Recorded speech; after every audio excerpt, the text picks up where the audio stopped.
hari ini. Bismillahirrahmanirrahim. Assalamualaikum warahmatullahi wabarakatuh. Salam, Waalaikumsalam Om warahmatullahi Swastiastu, Namo wabarakatuh. Buddhaya, salam Warahmatullahi kebajikan, dan wabarakatuh. salam sehat selalu untuk teman-teman semua. Pertama-tama kami ucapkan terima kasih sudah join di acara yang luar biasa di pagi hari ini dengan pembicara yang luar biasa dan topik yang luar biasa. Oke, ada sedikit aturan untuk peserta webinar. Teman-teman nanti akan di-mute. Jika ada pertanyaan bisa langsung tulis di chat atau nanti jika Pak Pri memberikan kesempatan untuk tanya jawab secara langsung silakan di-unmute ya, langsung bertanya ke Pak Pri. Kemudian teman-teman kalau bisa menggunakan nama yang sesuai dengan namanya sehingga bisa komunikasinya lebih lancar dan Pak Pri bisa menyapa. Ke unmute Pak, maaf Pak. Halo Pak. Pak Putra ke unmute mic-nya, Pak. Sorry, ke unmute ya? Ke mute ya? Ya, Oke. monggo lanjut, Pak. Oke, jadi ini rules-nya teman-teman semua. Eh, Silakan di rename sesuai nama. Kemudian nanti kalau gunakan foto yang sama background-nya dengan kita, silakan juga. Oke, next Mas. Oke, cerita sedikit mengenai NQA. NQA adalah Badan Sertifikasi ISO. Kami fokus ke sertifikasi ISO dan menerbitkan sertifikat ISO untuk klien-klien kami yang kami rekomendasikan. Kemudian kami juga punya divisi assessment, yaitu melakukan seperti sertifikasi, tapi produknya bukan sertifikat, hanya internal report saja. Nah, yang lagi happening sekarang terkait dengan cyber security ya, ada pen testing, ada VA, ada diagnostic assessment, dan sejenisnya ya. Kemudian kami juga punya divisi pelatihan atau training. Nah, salah satu produk dari divisi pelatihan adalah webinar yang ada di setiap Sabtu jam 9.30 sampai dengan 11.30. Dan ada modul-modul pelatihan lainnya. Mayoritas modul kami terkait dengan ISO, terkait dengan productivity, dan terkait dengan leadership ya, leadership dan improvement. Kemudian ada divisi terakhir yaitu divisi software. Kami jualan beberapa software terkait dengan productivity software untuk mensupport klien-klien kami agar bisa naik ke level yang lebih baik atau bisa improve ke level yang lebih baik. Ini layanan-layanan yang diberikan oleh NQA Indonesia. Next, Mas Aldo. Kami sudah ada 36 tahun lebih, jumlah sertifikat yang kami terbitkan sudah 55.000 lebih. Kami beroperasi di 100 negara di seluruh dunia. Ada 1.000 karyawan di 100 negara tersebut dan total hasil survei kepuasan pelanggan pun, pelanggan kami cukup puas dengan layanan yang diberikan oleh NQA. Next, Mas Aldo. Nah, event pagi hari ini free alias gratis alias tidak berbayar. Namun, jika teman-teman ingin mendapatkan sertifikat seperti yang di kanan, kemudian mendapatkan juga materi paparan nanti yang akan dibahas oleh Pak Pri. Tadi saya udah intip-intip materinya, isinya daging semua. Kemudian ada 3 e-book juga kita akan berikan dan ada 2 video presentasi terkait dengan modul kita yang kita pelajari hari ini. Untuk mendapatkan item-item tersebut, yaitu e-sertifikat, e-material, 3 e-book, dan 2 video presentasi, ada sedikit investasi yang teman-teman harus bayarkan, yaitu Rp150.000 saja. Caranya gampang, tinggal foto barcode, nanti teman-teman akan ke koneksi ke admin, ke Mbak Siva, dan bisa langsung mintakan materi-materi tersebut. Jadi event pagi ini free alias tidak berbayar alias gratis, tapi jika ingin mendapatkan 4 item tersebut, silakan dengan memfoto barcode yang ada. Next, Mas Aldo. Nah, ini e-book-e-booknya. Ya, ada 1 e-book yang berbahasa Indonesia yang di tengah, dan ada 2 e-book dalam bahasa Inggris. 3 e-book ini akan teman-teman dapatkan bagi yang berinvestasi sebesar Rp150.000. Oke. Nah, hari ini topiknya luar biasa, yaitu mengenai presentation skill with big influence. Ya. Jadi teman-teman yang ingin menjadi presenter baik, presenter bagus, ya, tolong cermati acara ini, jangan lepaskan laptopnya, siapkan panganan kecilnya, kopi, teh, dan lain-lain. Jangan tinggalkan laptop, jangan ngedip juga ya. Ikuti sampai selesai di siang hari. Nanti bersama pembicara kita yang luar biasa, yaitu Pak Prihartono Setia Wibowo. Untuk tidak membuang waktu, kami persempatkan kepada Pak Pri untuk segera action. Silakan Pak Prihartono, coach kita ya. Baik, Pak Putra. Terima kasih banyak, Pak Putra. Assalamualaikum warahmatullahi wabarakatuh. Waalaikumsalam warahmatullahi wabarakatuh. Selamat pagi, salam sejahtera buat kita semua, ya. Tujuannya sederhana dari webinar ini, Bapak Ibu, gitu ya. Jadi, preparing dengan melakukan, preparing dan executing, ya. Jadi bagaimana kita nyiapkan sama melaksanakan, ya. Jadi Bapak Ibu jangan merasa presentasi itu langsung naik panggung, ya. Hati-hati, jangan merasa langsung naik panggung. Dan yang sudah merasa senior, ya, kudu gitu ya, fardu ain, wajib banget apa ya, kalau bahasa menundukkan hati. Maksud saya gini loh, wah saya udah 20 tahun presentasi, dimanapun pokoknya bisa saya lahap nih, bisa saya jabanin kalau orang Betawi bilang, belum tentu. Ya, hati-hati dengan sikap itu, nanti malah bisa kita kepleset. Ya, kepleset tanda kutip, bukan kepleset karena lantainya licin gitu ya. Ya, sikap pertama yang harus ditanamkan ketika kita mau naik panggung presentasi adalah, oke, materinya apa? Audiens saya siapa? Kemudian lembaga, badan, kantor atau perusahaan mana yang mengundang saya? Itu penting. Ya, jadi jangan merasa sudah senior, ya pokoknya materi apa aja, audiennya siapa aja, yang undang siapa aja, udah tenang aja deh, ada gua gitu ya. Wah, itu harus hati-hati Bapak Ibu. Ya, jadi apa namanya, refleksi dulu, oh iya materinya ini, audien ini, saya harus gimana nanti bahasa yang saya sampaikan. Karena gini, saya dari mulai sekolah dasar sampai di level corporate pernah ngalami semua kesempatan diundang. Bapak Ibu tahu nggak yang terjadi apa? Ketika saya melatih presentasi atau public speaking di level anak SD, itu ketika saya ngomong ada aja tuh yang loncat-loncat meja gitu ya. Ada yang cuma keluar jajan ke kantin nanti masuk lagi, kayak ngerasa ini siapa nih yang lagi ngomong gitu, nggak peduli gitu ya. It's okay, nggak apa-apa. Ya, bahkan di level kalau sudah paling tinggi level corporate malah sering dikoreksi karena terlihat masih muda, yang hadir senior merasa jam terbangnya tinggi itu mengkoreksi, nggak apa-apa juga, silakan. Jadi kalau kita legowo ya terhadap masukan kondisi anak SD yang tadi, bahkan anak TK ini lucu sekali Pak, melepas sepatu mereka naik di atas meja diri-diri gitu ya sambil menunjuk-nunjuk slide yang kita ajarkan gitu lah, nggak apa-apa ya. Bahkan kita juga ikut melepas sepatu kemudian sambil duduk gitu ya, bahkan sambil melakukan gerakan yang mereka lakukan, kita ikuti nggak apa-apa. Jadi kita membayangkan seperti mereka. Jadi mereka itu enjoy, oh aku nggak apa-apa ya ternyata begini gitu ya. Jadi tingkat adaptasinya lebih baik gitu ya, lebih bagus. Tapi kemudian jangan sampai kita naik-naik meja di level corporate gitu ya. Nanti kita nggak diundang lagi Mas Aldo. Ya, bukannya nggak minum antibiotik, jangan-jangan kebanyakan antibiotik gitu ya. Jadinya agak-agak error gitu loh ya. Itu tujuannya Bapak Ibu. Oke. Nah, ini penting ya. Siapa Bapak Ibu yang pernah membaca ya sebuah riset di satu tulisan gitu ya. Pertama gini, kita nih manusia gitu ya, 25-50% waktu kita tuh untuk mendengarkan. Ya, apalagi kalau kita melabelkan diri kita tuh orang sibuk gitu ya, busy man gitu ya. Misalnya Mas Aldo nih busy man gitu. Kalau bisa chatnya itu dibacain sama istrinya, ya gitu loh. Bisa jadi. Atau kalau mau belajar mungkin pakai tutorial audio gitu ya. Sambil mungkin naik mobil, nyetir mobil, dicolok ke flash disknya, dia dengerin tuh sambil nyetir. Ya, apalagi Bapak Ibu ya dalam konsep human resource gitu ya. Kita ini sebenarnya ada tipe audio gitu ya, tipe visual ya, gitu. Itu yang memberikan itu bukan kita, bukan orang tua kita. Siapa tuh Mas Aldo yang memberikan? Yang nyiptain kita. Ya, sekali lagi contoh gampang bagi Bapak Ibu yang udah berkeluarga, introspeksi deh. Ada tidak anak yang belajar maunya dibacain? Ya, buku cerita tidur gitu ya, senangnya dibacain daripada baca sendiri. Nah, itu udah ciri-ciri senangnya dibacain, itu tipe audio Bapak Ibu. Ya, tetapi kalau senangnya udah mama nggak usah bacain aku ma, aku aja yang bacain, tipe visual. Ya, senangnya melihat, meraba apa yang ingin dibaca. Oh, covernya bagus, halamannya bagus, cetakannya, tulisannya nggak blur, itu visual tuh. Ya, kalau kita belajar memahami karakter orang, Bapak Ibu, kita tidak pernah komplain dengan apapun kondisi lawan bicara kita. Ya, itu ada webinar tersendiri nanti. Ya, yang kedua nih, ya, memori jangka pendek seseorang itu cuma 5-7 poin. Ya, contoh, Mas Aldo, anaknya paling besar usia berapa? 2 tahun, Pak. 2 tahun.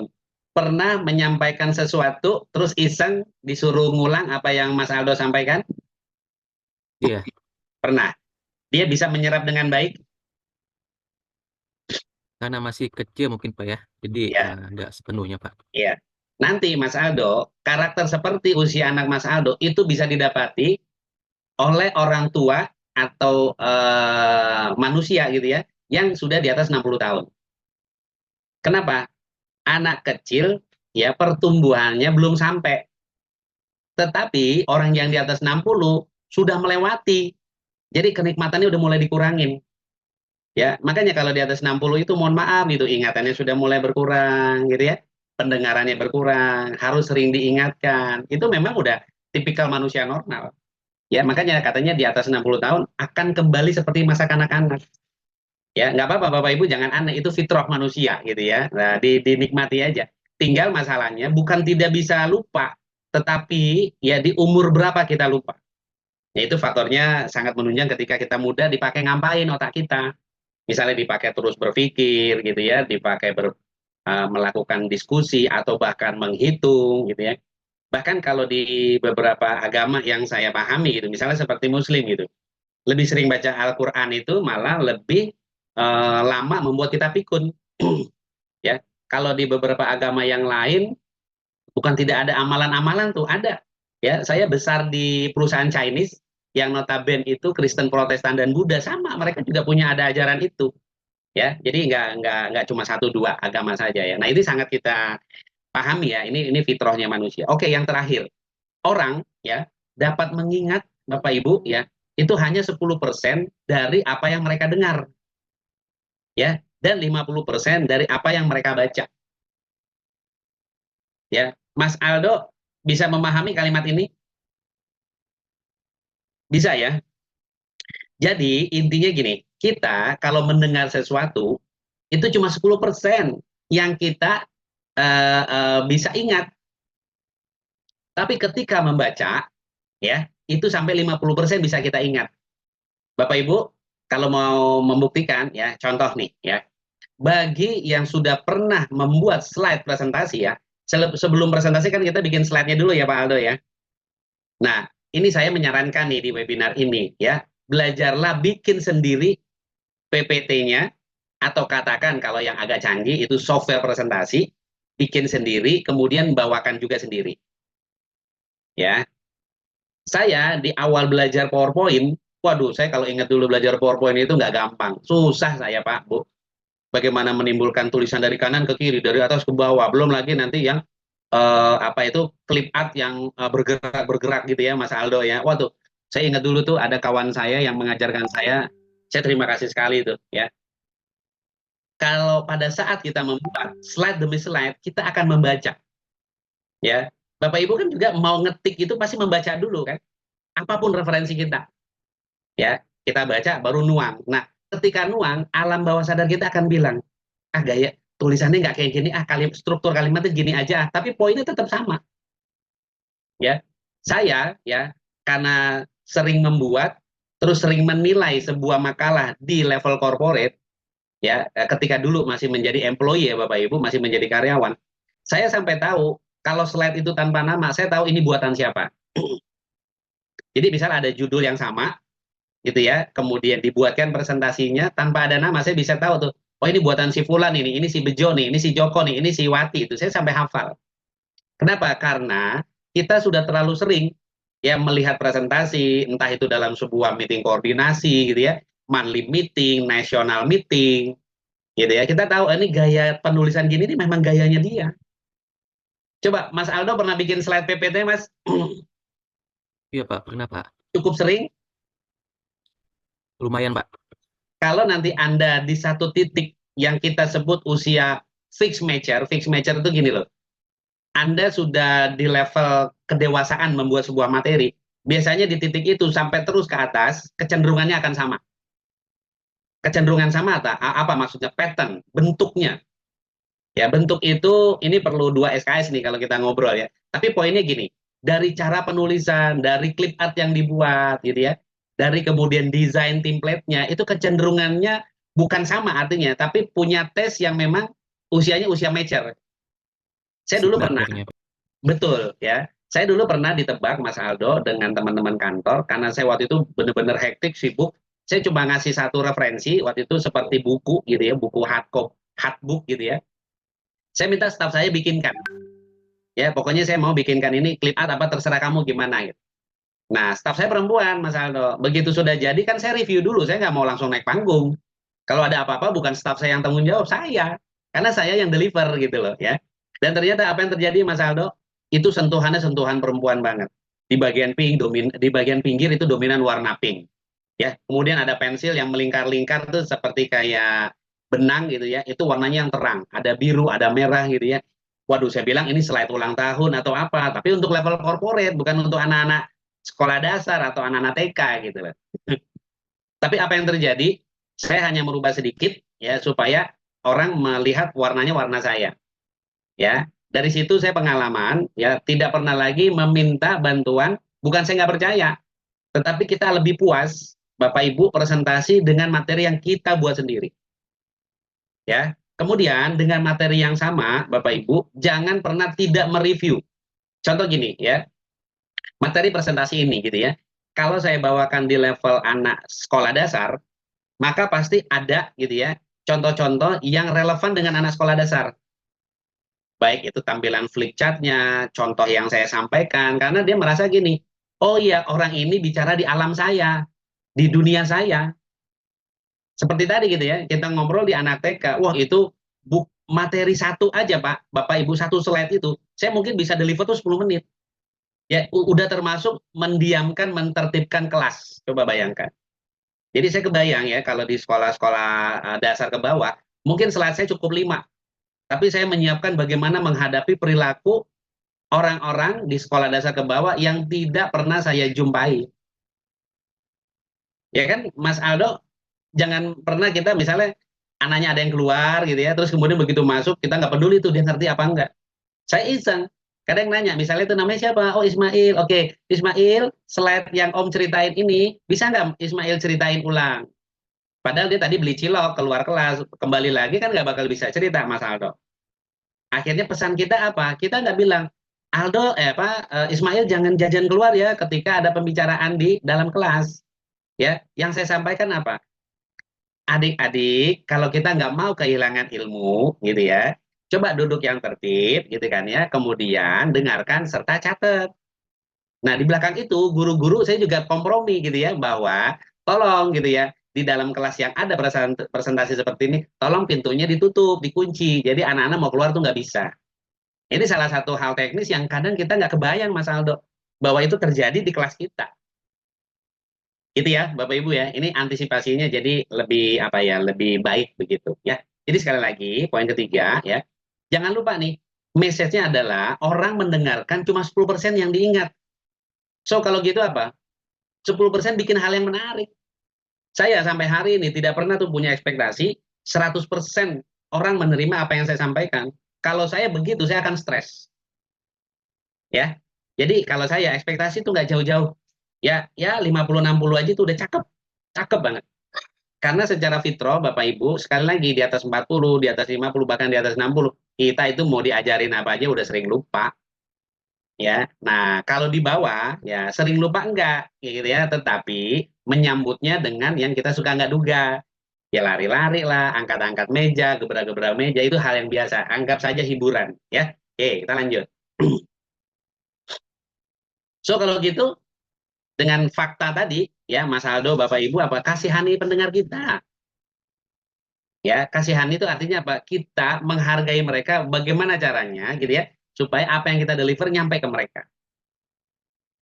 Gitu ya. Yang kedua ya, bagaimana caranya kita buat gitu ya Mas Aldo dan Bapak Ibu gitu ya, pendengar kita itu bisa mendengarkan kita efektif dan juga gitu ya, mereka bisa mengingat apa yang kita sampaikan. Ya, cara menjawab kedua kalimat ini gimana, Mas Aldo, Bapak Ibu, di akhir presentasi kita? Kan dibilang gini, kasihani lah. Ya oke, kita notit nih kasihani. Kemudian bikin supaya pendengar kita mendengar efektif, paham apa yang kita sampaikan. Organisasikan dengan baik. Ya, jadi apa materi yang mau disampaikan, bagaimana susunan PPT kita, gimana susunan materinya, itu kita organisasikan dengan baik.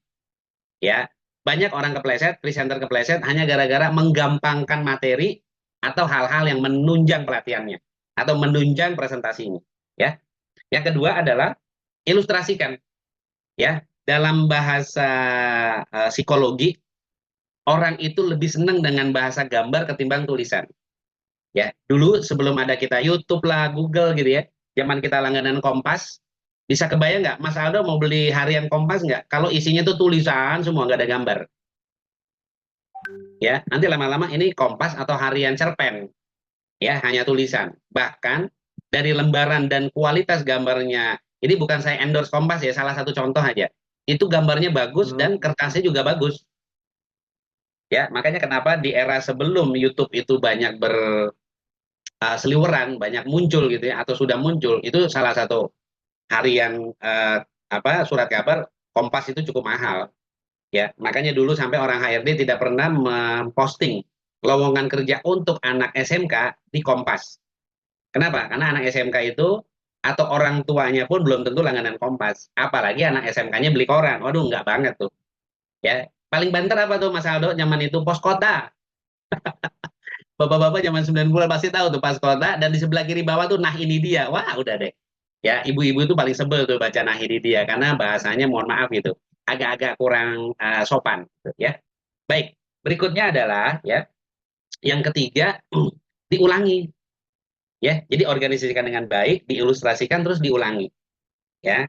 Ada orang Bapak Ibu bikin slide-nya sedikit, ya, nerangin itu panjang banget. Sampai kadang-kadang kita gila ya baca bukunya. Orang yang ngomongnya sedikit, slide-nya banyak banget, ya. Jadi kita Bapak Ibu ini sekedar sharing di kesempatan ini, bikinlah slide, ya. Misal gini, durasi versus jumlah slide. Contoh ya, kita dikasih kesempatan presentasi cuma 1 jam. Oke, itu sudah overall tuh, artinya kita nyampein, misalnya ada studi kasus, atau ada role play gitu ya, atau ada diskusi atau kerja kelompok. Kita harus atur. Berarti slide kita berapa berapa halaman. Ya, makanya kenapa saya ulang kembali, Pak, Bu, bikinlah sendiri slide itu karena kita bisa menebak kira-kira berapa slide yang saya pantas. Kenapa? Karena Bapak Ibu yang membawakan.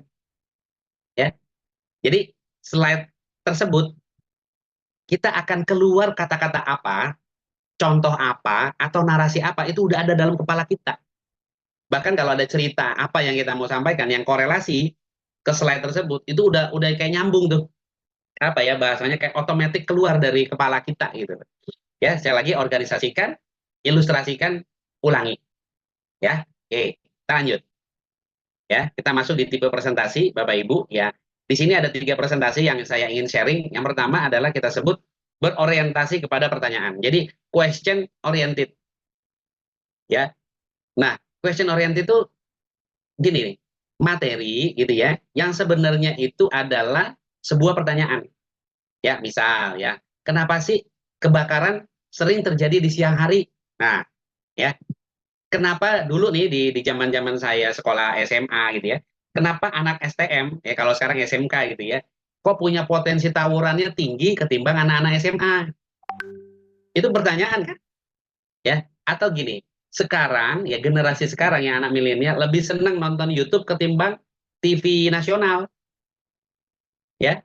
Mbak Siva ini saya klaim sebagai wakil dari generasi milenial karena beliau baru lulus kuliah, belum menikah, ya, mewakili anak milenial. Coba kalau saya tanya, Mbak Siva lebih senang nonton TV nasional atau nonton YouTube lewat gadget? Nonton YouTube lewat gadget, Pak. Ya, kalau saya, ya, nggak bisa nonton TV nasional karena sudah dikuasai bocah di rumah, Bapak Ibu. Jadi film-film kartun semua itu harus dilahap. Walaupun memang ada jam-jam tertentu mereka boleh nonton. Tapi at least saya bisa nonton TV itu kapan sih? Biasanya sebelum ya berangkat aktivitas keluar rumah atau sesudah kembali ke rumah. Itu aja. Ya selebihnya apa? Lewat handphone.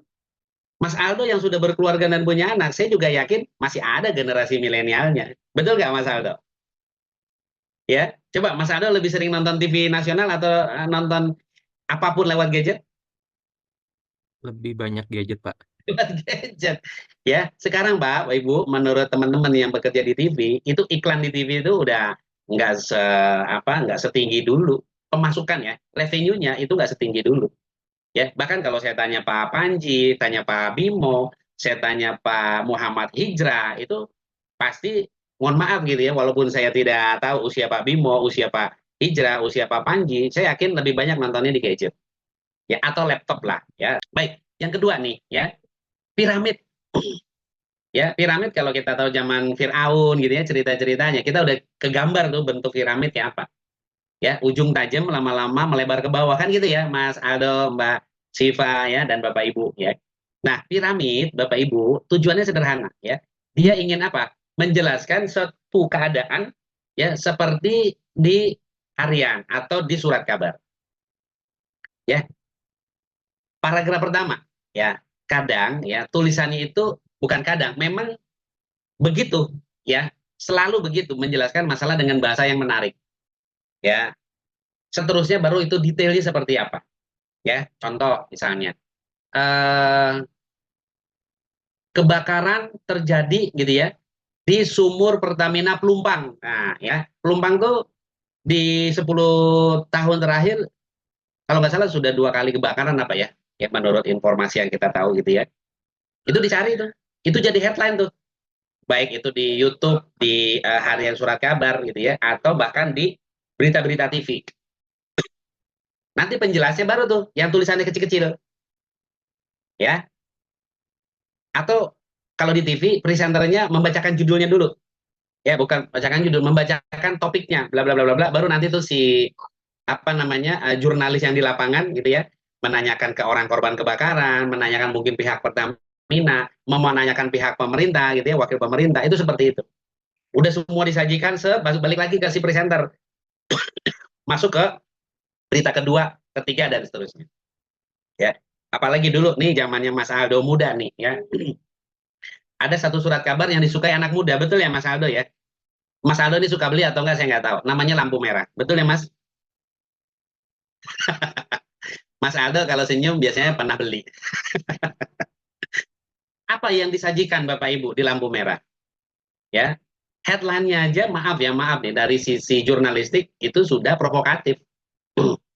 Ya, saya nggak perlu sampaikan lah ya di forum ini, rasanya nanti kurang etik, tapi saya yakin Bapak Ibu pernah mendengar atau pernah juga berlangganan beli ya, nggak ada yang menyalahkan juga gitu, karena ya duit Bapak Ibu gitu masalahnya. Tapi yang saya korelasi ke materi saya adalah gitu ya, bahasa yang disampaikan ya, dalam sebuah tulisan resmi mestinya tidak seperti itu. Ya, saya kasih judul gini deh, lampu merah itu bahasanya seronok dan tidak memperhatikan kaidah-kaidah etika jurnalistik. Ya, itu kadang-kadang dulu zaman Orde Baru suka dibahas tuh. Dalam ya seminar-seminar sederhana lah gitu ya. Wah, ini siapa? Tapi di kalangan anak muda laku. Ya, kenapa laku Mas Aldo? Kenapa laku Mas Aldo? Kita sharing. Dari judul itu juga sudah ini ya Pak ya. Provokatif. Iya betul Pak. Iya. Poin paling penting sebenarnya apa? Fantasi. Ya, buat anak-anak muda itu lampu merah buat fantasi. Makanya kenapa disukai. Dan harganya emang mahal? Tidak. Lampu merah itu murah. Ya, itu cuma belajar berhayal aja tuh. Etika jurnalistiknya cuma belajar berhayal. Oke, saya lanjut ya. Tipe presentasi ketiga adalah meaty sandwich. Ya, ini ya saya agak kebarat-baratan lah gitu ya. Ini mengambil referensi, tetapi saya mau cuma bilang, Bapak Ibu pasti semua pernah makan hamburger. Ya, Bapak Ibu pernah makan hamburger. Jadi ketika bagian bawah roti gitu ya, naik lagi mungkin ada sayuran, kemudian ada daging sapi, kalau mau daging ayam ya silahkan gitu ya. Kemudian naik lagi mungkin ada sayuran lagi, kalau yang suka sambal dikasih saus, ditutup lagi dengan roti. Ya, bahkan ada kan sekarang Bapak Ibu di salah satu restoran fast food, burger itu seperti kayak rumah susun. Betul ya Mas Aldo ya Mbak Siva ya. Jadi daging sapinya dua lapis ya gitu. Jadi kalau makannya dengan mulut saya rasa semuanya tumpah tuh ya. Ya pasti dipotong gitu ya, terus baru kita konsumsi. Ya. Nah, itu seperti itu. Ya, jadi berlapis ya. Ada awal, tengah, akhir gitu ya. Untuk menjelaskan materi ataupun topik atau subtopik. Ya, itu yang kita sebut dengan tipe hamburger, tipe meaty sandwich ya. Dan Bapak Ibu bisa sebagai contoh gitu ya, bisa melihat tipe meaty sandwich itu di tulisan-tulisan resmi perguruan tinggi. Ya, sebagai pendahuluan apa, kemudian nanti dasar teori dan analisanya seperti apa gitu ya. Kemudian nanti di akhir bagian kesimpulannya apa. Ya, ini yang kita sebut dengan meaty sandwich atau hamburger ya. Oke, kita lanjut. Ini sudah jam berapa Mas Aldo? Jam 10.52 Pak. 10.52. Oke, sebelum tahap rencana dulu deh. Habis ini saya putarkan video ya. Tahap rencana. Yang pertama apa? Bapak Ibu, sebelum kita mau presentasi ya, kita harus tahu dulu tujuannya apa. Ya. Saya ketika pernah mendapat undangan Bapak Ibu memberikan materi public speaking di anak sekolah dasar. Itu yang terbayang sama saya sebenarnya bukan materinya, tapi bagaimana menyampaikan di situasi anak-anak. Ya, itu udah berkecamuk. Waduh, kalau nanti ada anaknya yang mau keluar, atau ada anaknya yang mungkin tidak betah lama-lama di ruangan, atau ada anaknya mau jajan, atau bahkan bercanda, nih ngapain nih? Karena saya sering membawakan dulu di level corporate, begitu ketemu sekolah dasar, itu bukannya malah senang dan tenang, malah deg-degan. Ya, nanti bagaimana ya mencegahnya apa gitu ya. Saya baca literaturnya. Ya, di YouTube bagaimana anak-anak sekolah dasar itu nyaman dengan cara seperti apa sih? Ya, jadi sebelum datang, ya sebelum saya naik panggung, 1 jam sebelumnya saya datang dahulu dan saya bicara dengan para guru serta kepala sekolah. Ya, saya minta bantuan nanti kalau gini, tolong bantu ini ya Pak Bu. Kalau nanti ada gini, tolong bantu. Gitu. Ya, jadi bisa lancar perjalanan. Oke. Kemudian yang berikutnya apa Bapak Ibu? Siapa pendengar kita? Ya seperti tadi nih, anak SD pendengar saya. Oh, bukannya kemudian saya menjadi tenang, malah saya berkecamuk tuh karena pertama kali saat itu. Ya, jadi kita tahu oke begini deh treatmentnya. Kalaupun Bapak Ibu ada hal-hal di luar dugaan kita kemudian terjadi, ya, ya. Ini tips gitu. Jangan kemudian kita jadi baper. Aduh kayak gini nih, aduh kenapa sih muncul? Ya, karena kejadian dalam ruang pelatihan, saya sebutnya dengan istilah unexpected moment. Jadi momen yang nggak pernah kita duga.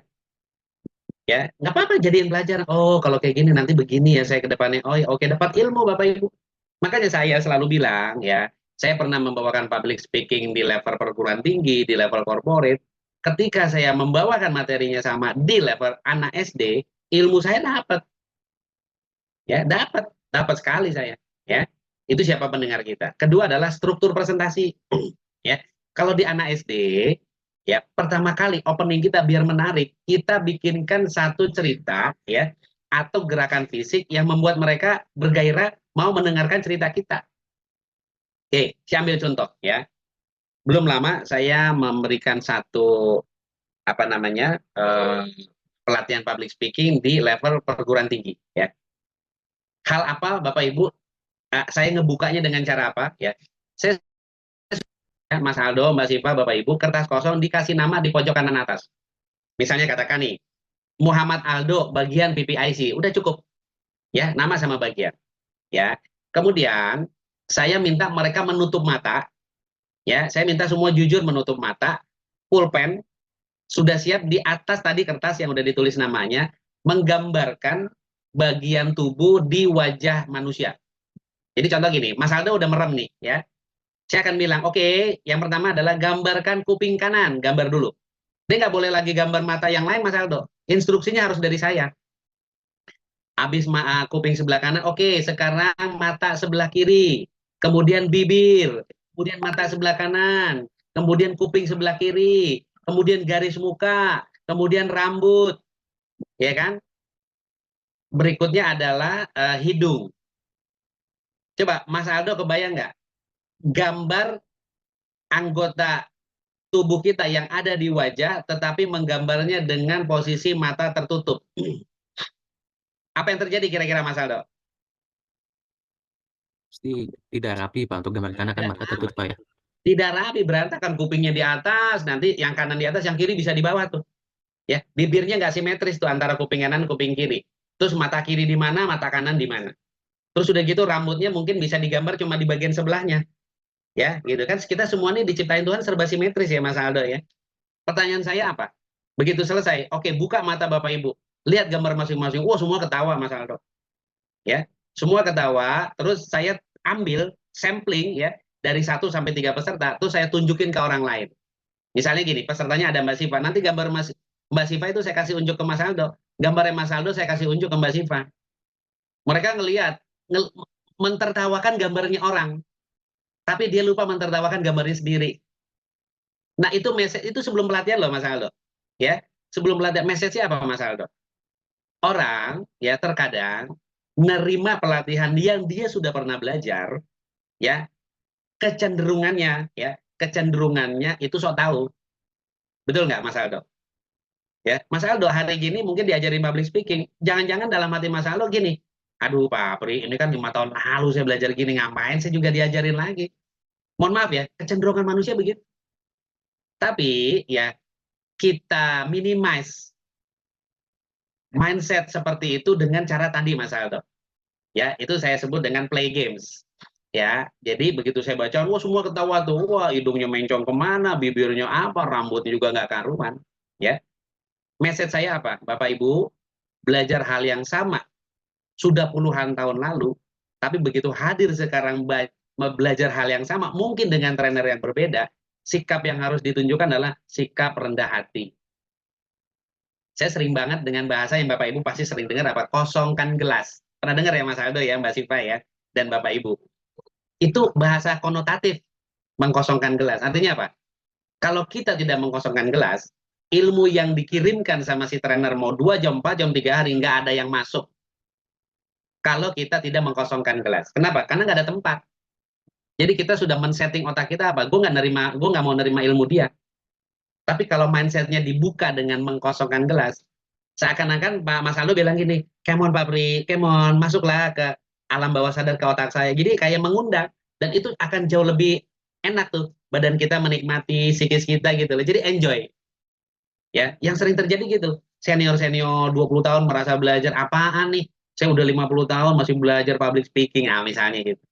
Padahal Bapak Ibu, kalau kita mau jujur bilang, selalu ada sentuhan, taste, contoh-contoh yang berbeda, even judulnya sama. Ya, makanya kadang kita manusia sulit banget untuk belajar rendah hati itu. Ya, jadi kalau boleh sharing, mohon maaf Bapak Ibu, dengan siapapun kita diajarkan, materi juga pernah kita belajar, ya, terimalah, dengarkan. Selalu pasti ada insight yang berbeda, ada pengalaman yang berbeda. Percaya sama saya. Kalau Bapak Ibu sudah ada yang mengalami, ya terima kasih ya, sudah memberikan apa ya, kesaksian ya terhadap diri Bapak Ibu sendiri ya. Kedua, ya berikutnya yang di ada slide ini adalah argumentasi pendukung. Ya, kayak tadi gitu ya. Anak SMK sering tawuran. Loh, kenapa sih gitu? Kasih argumentasi pendukung. Mereka mayoritas laki-laki. Nggak usah sekolahan yang jumlahnya banyak. Di keluarga, Bapak Ibu, bukan cuma perempuan gitu ya. Perempuan itu bukan tidak pernah berantem loh di rumah. Berantemnya mungkin mulut. Kalaupun fisik, pasti jambak-jambakan. Bener nggak Mbak Siva? Pernah melihat di kampusnya mahasiswinya ada yang berantem nggak Mbak Siva?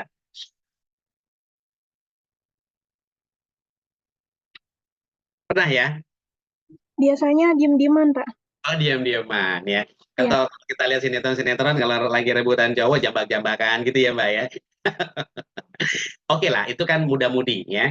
Yang berikutnya adalah selain laki-laki apa? Mungkin saja di SMK itu ekskulnya sedikit. Ya, ekskul sedikit pulang cepat. Yang enak ngapain ya? Mukul orang atau malak orang, gangguin orang. Kan itu, ya. Gitu. Dan mereka semua ngumpulnya di komunitas laki-laki.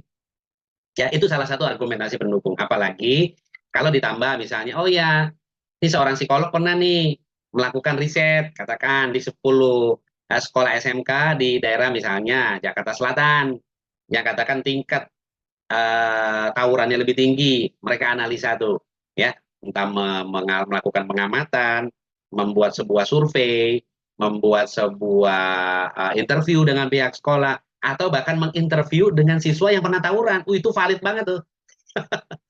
Masalahnya kadang kalau diajak interview siswa yang suka tawuran, mereka takut ditangkap. Ya, bukan diminta keterangan tapi lama-lama yuk ditangkap aja nih, bawa ke polisi, mereka takut. Ya.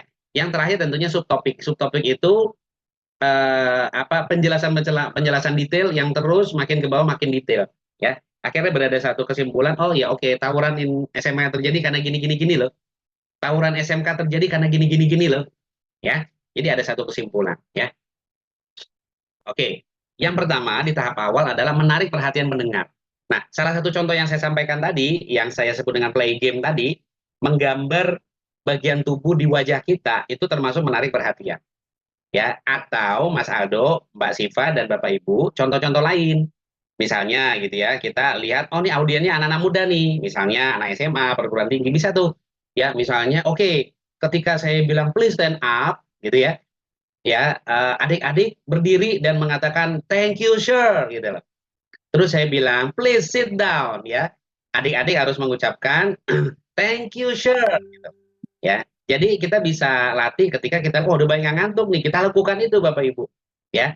Ada juga beberapa eh, apa namanya konsultan menyebut dengan istilah ice breaking, ya. Makanya seorang presenter juga harus memiliki buku-buku ice breaking.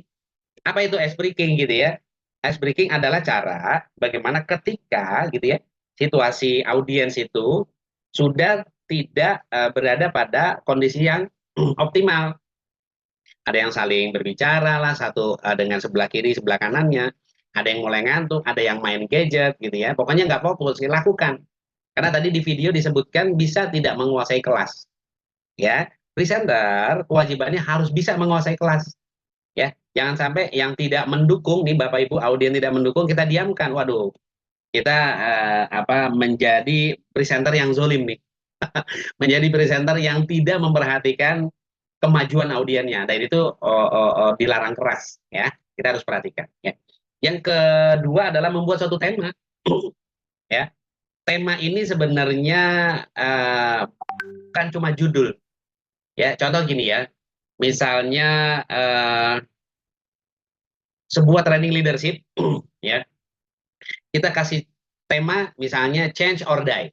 Jadi leadership skill change or die. Ya. Sekali lagi nih, judul film juga sama ya Mas Aldo. Misalnya James Bond itu udah berapa sequel. Tapi selalu ada judul-judulnya tuh. Atau Spider-Man ya, Back to Home gitu ya, atau apalagi itu tema. Judulnya adalah orang tahu film apa nih? Oh ya film Spider-Man, tapi tema yang mana? Ya, selalu tuh.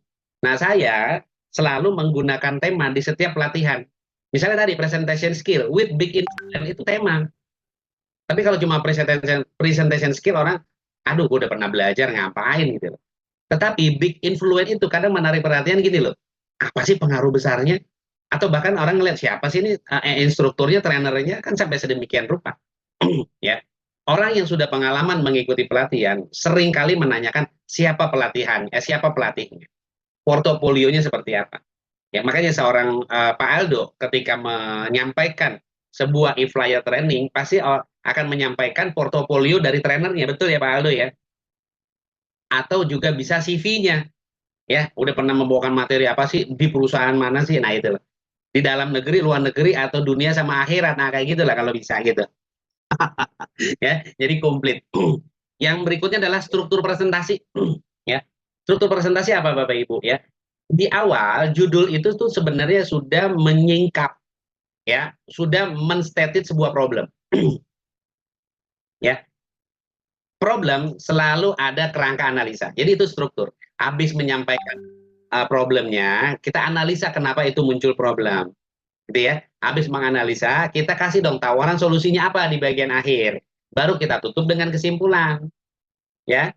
Gitu. Seperti tadi lah saya sampaikan berulang-ulang. Anak SMK kenapa sih sering tawuran? Kalau anak 90 bilangnya anak STM kenapa sih sering tawuran? Itu bisa kita jadiin sebuah materi presentasi dan kita sampaikan.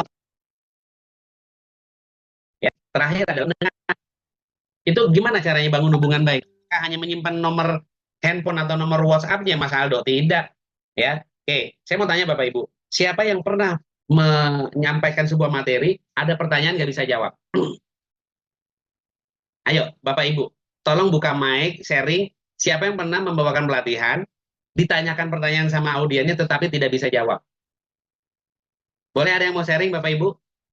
Sebelum nanti saya sharing cerita saya, silakan, bebas di sini, siapapun boleh cerita. Silakan Bapak Ibu yang mungkin yang memiliki pengalaman ya Pak ya. Ini salah satu, saya menginteraktifkan audiens itu seperti ini. Yang bisa buka mic cerita. Kalau di offline, saya nggak pernah izinkan audiens saya itu sampai ngantuk dan tertidur. Ya, saya pasti bangunkan dengan cara yang elegan, dengan cara yang baik. Oke, di tahap awal tujuan presentasi tadi apa? Kita udah sampaikan. Terus poin utamanya apa? Ya, sampaikan di awal. Ya. Kemudian berikutnya di tahap presentasi, ya kita deliver, sampaikan. Ya. Dan kalau bisa, ini 5 menit untuk satu slide sebenarnya juga nggak terlalu kaku ya. tergantung bagaimana penguasaan Bapak Ibu terhadap slide tersebut. Tapi ingat, ya, satu slide itu punya batasan waktu yang kita tidak boleh lebih. Bukan berarti setiap satu slide harus kita samaratakan berapa menit, misalnya 2 menit, 5 menit, jangan. Ya, ada yang sekedar kita baca, oke kita lanjut. Yang ini lanjut. Misalnya kayak tadi itu, rundown acara kan saya nggak perlu lama-lama. Tapi kalau bagaimana cara presentasinya, big inflow-nya di mana, mungkin saya penekanannya lebih lama di sana. Ya, itu ya Bapak Ibu jangan sampai lupa gitu ya poin-poin pentingnya. Oke, di tahap akhir ya, kita bikinkan slide baru, kemudian tema baru dan kita ringkas apa yang sudah kita sampaikan. Seperti saya nih, ya nanti di akhir slide saya itu ada ringkasan dari awal saya bicara sampai akhir saya rangkum di situ apa aja poin, ya. Oke, saya mau tanya dulu, alat bantu slide berpengaruh nggak terhadap keberhasilan presentasi kita? Mas Aldo? Sangat membantu, Pak. Sangat membantu, ya. Jadi apa aja itu kita lihat, ya. Oke, tujuannya dulu deh, mendukung pencapaian presentasi, menguatkan pesan verbal. Mas Aldo presentasi di hadapan 100 orang, tidak disiapkan mic. Atau mic-nya di tengah jalan mati listrik, atau baterainya habis, baterainya nggak disiapin dengan cepat oleh panitia. Kira-kira Mas Aldo mau melakukan apa? So must go on, Pak. Tapi harus kita presentasi walaupun dalam batasan, Pak. Kalau kita ada di atas panggung, audiensnya di bawah, kita turun, Mas Aldo. Kita turun, ya sambil menunggu. Kita nggak bisa tuh. Nggak bisa kita bilang, panitia beliin baterai dulu, saya sambil ngopi di atas panggung. Oh, nggak bisa, wasting time. Bisa-bisa kita nggak diundang lagi. Ya, nggak apa-apa, kita pede, mic-nya taruh di meja, kita turun tuh ke audiens, suara kita tinggiin. Ya, dari depan kita lari ke jalan ke belakang, terus ke tengah, ke depan lagi. Karena kenapa? Menggantikan posisi mic dengan cara seperti itu. Ya, bahkan kalau bisa tuh yang di pojok-pojok, yang tadi mungkin kita nggak belum sempat berinteraksi, kita interaksi ke mereka. Ya, kalau penelitiannya sensitif, akan cepat tuh dicariin baterainya. Dan ketika nanti sudah disamperin, Pak, mic-nya sudah ada, kita pakai lagi. Kita bisa gunakan naik di atas panggung atau di bergerak kiri kanan di depan audiens yang berdiri di depan, itu kita lakukan. Ya, jadi jangan pernah putus asa. Ya, saya pernah diundang di corporate, Mas Aldo, Bapak Ibu, itu nggak punya genset. Mati lampu plet gitu loh. Waduh, saya bilang kan. Respon saya tuh udah ini, wah gimana caranya ya gitu kan. Nah, ide saya muncul. Bapak Ibu, ya kan, hordeng di gedung kita waktu itu di lantai 3 saya ingat. Tolong dibuka. Ya, hordeng dibuka, kaca dibuka. Apa yang saya mainkan Pak Aldo, Bapak Ibu? Pakai whiteboard atau pakai flip chart yang sudah disediakan. Ya, kalaupun nggak ada, saya minta tuh, kalau ada flip chart, tolong Bapak Ibu taruh di sini beserta spidol. Spidol juga saya minta 3 warna, merah, biru, sama hitam, supaya kita bisa mainkan tulisan-tulisan. Ya, karena kenapa? Itu training berbayar. Kalau kita tunda besok sampai mati lampu, kalau besok kita ada schedule, berantakan semua. Dan belum tentu loh audien yang hari ini hadir, besok juga bisa hadir. Ya, karena kalau sudah di training berkomersil, dibayar, oh itu cara bagaimanapun harus bisa jalan. Apa yang terjadi? Trainingnya jalan. Ya, waktu itu kalau nggak salah mati lampu sampai 2 jam. Nah, di situ kami menyarankan dari pihak provider, investasikanlah genset. Terserah gitu, mau beli berapa KVA silahkan, tapi tidak mengganggu operasional kantor. Karena bukan pelatihan doang yang terganggu, ya. Tetapi kita sebagai presenter udah siap. Karena materi kita bukan adanya di PPT kan, Mas Aldo, Bapak Ibu, di mana Mas Aldo materi kita? Ada di kepala kita. Betul nggak Mas Aldo? Bahkan event dengan kertas A4 itu kita bisa lakukan training dengan sesuka hati kita. Ya, makanya saya selalu titipkan gitu ya dengan teman-teman generasi muda yang belajar public speaking, presentation skill ya. Flash disk alami kita, USB alami kita adalah otak kita. Kalau semua udah kerekam di situ Bapak Ibu, aduh, mau dimanapun berapa, di atas gunung, di bawah laut gitu ya. Kita bisa bawakan dengan acara apapun kita. Ya. Itu ya, jadi jangan sampai lupa. Yang terakhir apa? Menciptakan karakter dan emosi melalui gambar dan warna. Ya, oke, kita lihat apa aja sih alat bantu slide ya, alat bantu berupa slide tadi tujuannya seperti itu, ya. Oke, di slide saya agak percepat ya waktunya. 3 sampai 4 kata per baris, maksimum 6 sampai 7 kata. Kemudian per slide itu 7 baris menggunakan ukuran huruf sesuai kebutuhan. Judul lebih besar gitu ya.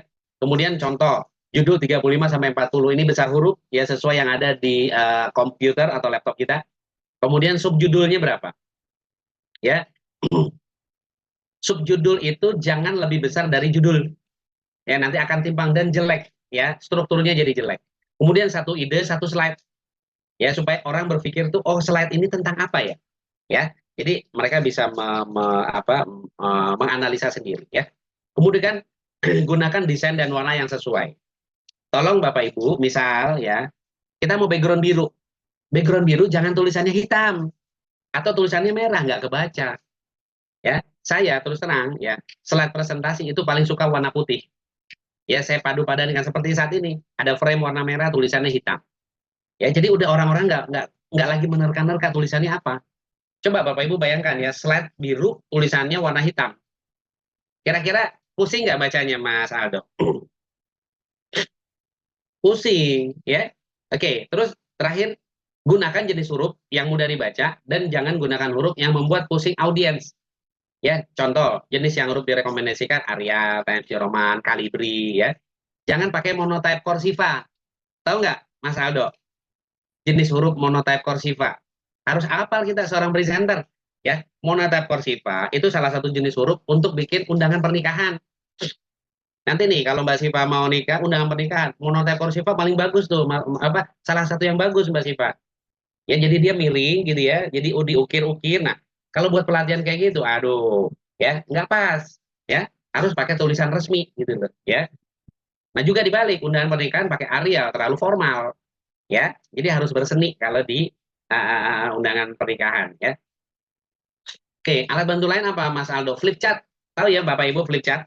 Kertas yang ditempel di whiteboard kadang-kadang kalau kita nulis udah cukup penuh kita balik kertas kedua ketiga ya saya kalau dibandingkan whiteboard dan flip chart lebih senang flip chart kenapa di akhir itu kertas itu bisa saya kembalikan tuh artinya saya bisa putar ulang lagi ke halaman 1 kalau whiteboard karena terbatas pasti kita hapus bener nggak Mas Aldo halaman terakhir ya kan kita mau nulis mungkin tulisan-tulisan sebelumnya kan kita udah hapus kalau nggak Pak tumpang tindih ya audien akan bingung membacanya ya yang kedua whiteboard siapa sih yang nggak tahu whiteboard ya kemudian laser pointer yang kita pencet bisa keluar warna merah ada yang biru gitu ya memakai laser pointer juga jangan kayak anak kecil baru dapat mainan baru Mas Aldo ya Mas Aldo kalau duduk di depan ngelihat cahaya merah muter pusing nggak Mas pusing ya kepalanya ya ya warna merah muter-muter apa nih kembang api atau apa gitu ya kemudian alat untuk demo biasanya kalau training teknis ya technical presentation biasanya kita bawa prototype contoh produk ya silahkan kalau mau dibawa ya terus alat bantu lain yang dibutuhkan secara spesifik ya misalnya gitu ya software atau prototype gitu silahkan dibawa ya sampel produk ya oke berikutnya adalah penyampaian ya saya speed up aja mata itu apa poinnya eye contact ya tadi dibilang di videonya jangan pernah membaca slide ya tatap audiensnya waduh saya grogi Pak kalau bos saya nih posisinya tinggi gitu ya menatap mata kalau nggak mampu menatap kening itu jidat ya itu juga jangan terlalu lama nanti sangkan wah ini mau saya ESP nih kayak itu kesannya kayak melototin atau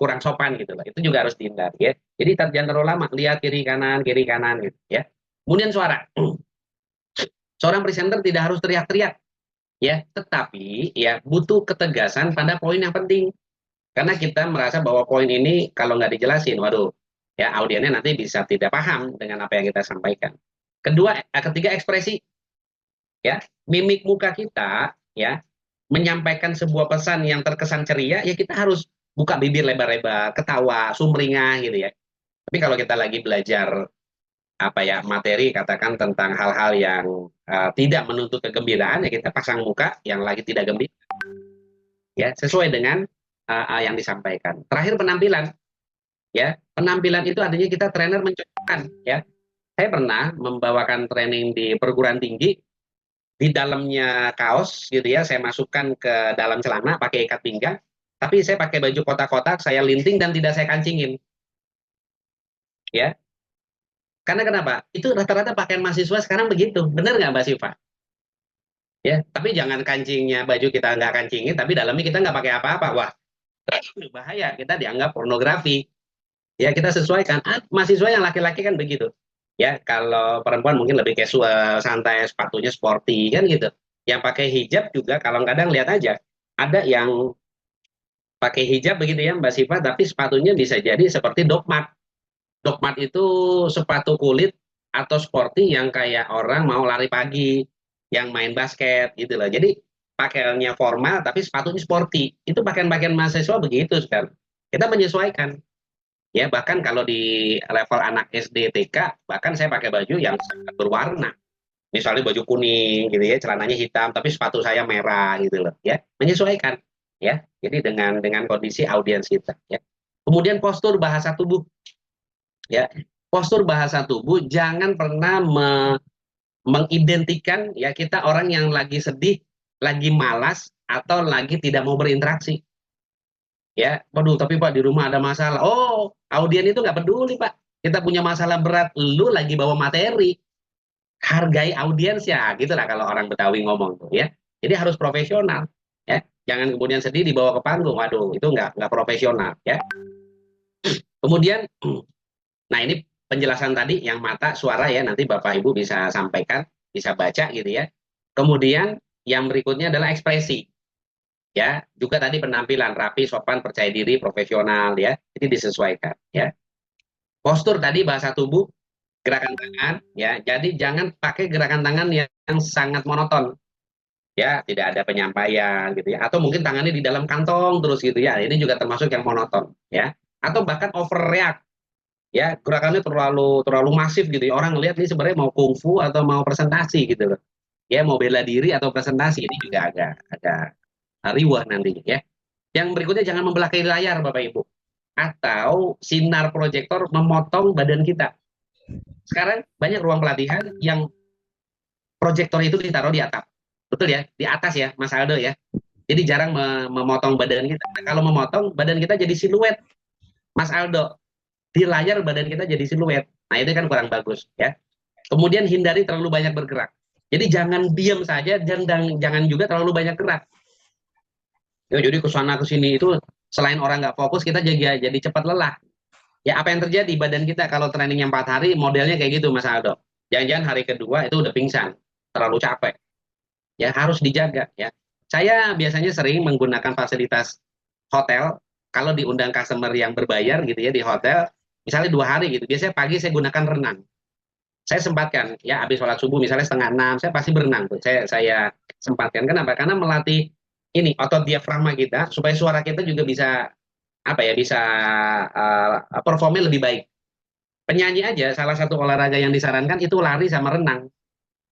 Ya, saya yakin Bapak Ibu yang mungkin hobi nyanyi sering melakukan itu. Nah, sama trainer, presenter, public speaker juga sama tuh ya, berenang ya. Walaupun kita katakan nggak jago-jago berenang, tapi paling nggak turun aja ke air. Ya, gitu loh. Ya, masih punya fasilitas hotel gratis gitu ya, pakai gitu loh. Ya, kita udah dibayarin gitu ya. Oke, berikutnya adalah oke ini summary ya. Fakta tentang mendengarkan ya. Persiapan presentasi kita harus siapkan dengan baik Bapak Ibu. Tipe presentasi ada 3 gitu ya. Tipe apa namanya orientasi pertanyaan, piramid dan juga MITI sandwich atau hamburger tadi ya. Kemudian alat bantu presentasi dari mulai slide, flip chart, whiteboard ya kan. Kemudian proyektor, screen dan seterusnya kita juga minta sebisa mungkin kalau bisa disiapkan. Penyampaian presentasi jangan sampai lupa. Mata eye contact, kemudian suara ya.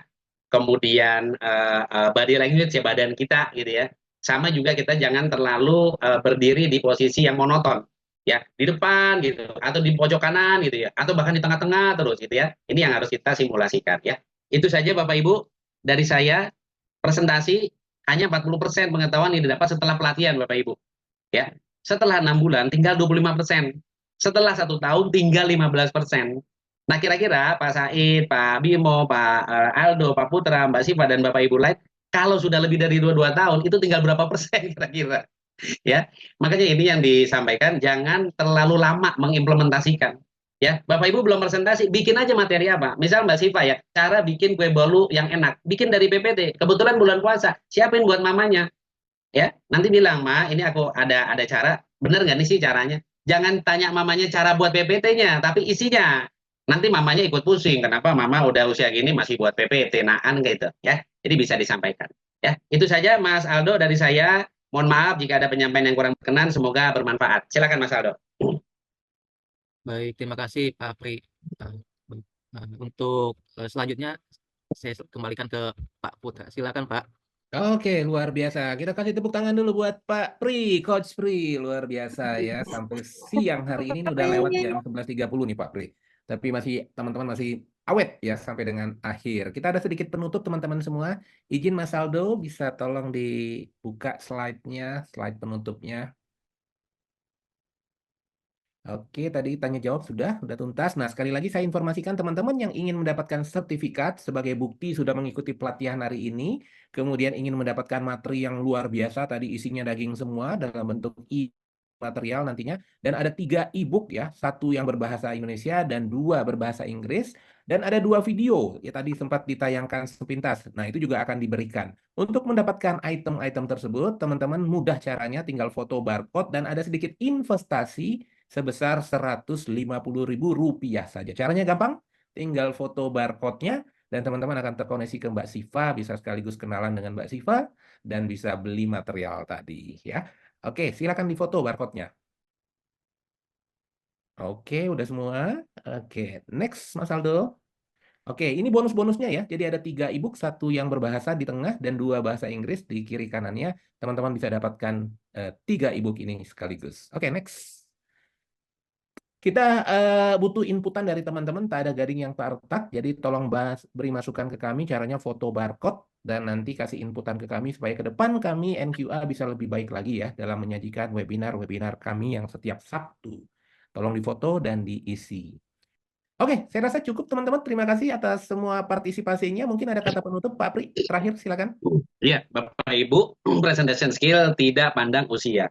Jadi baik anak kita, family kita, bahkan kita sendiri gitu ya, jangan pernah berputus asa atau capek untuk belajar presentation skill ya. Itu saja, semoga bermanfaat. Oke, jadi sudah selesai acara kita. Terima kasih atas kehadiran teman-teman yang dengan setia sampai dengan siang hari ini. Sampai ketemu di event-event NQA selanjutnya ya. Terima kasih banyak Coach Pri atas sedekah ilmunya yang luar biasa dan terima kasih Sama-sama Pak teman-teman Putra. yang hadir. Terima kasih Mas Aldo, Mas Siva. Kita pamit ya dan tutup dengan ucapan Assalamualaikum warahmatullahi wabarakatuh. Selamat Ini bulan Ramadan ya. belum foto bersama. Selasa juga ada yang puasa ya, boleh puasa. Oke, thank you Coach Pri. Belum Izin foto dulu bersama, Pak. Pak. Sorry, foto bersama. Monggo, silakan. Saya lupa. Silakan yang foto bersama. Oke, buka videonya. Silakan buka video yang bisa. Mbak Lita, thank you Mbak Lita. Saya hitung ya. 1, 2, 3. Tahan. Oke, cuma 1 ya, karena kebetulan yang lain udah keluar. Oh, ini ada Mas Hijrah. 1 lagi. 1, 2, 3. Tahan.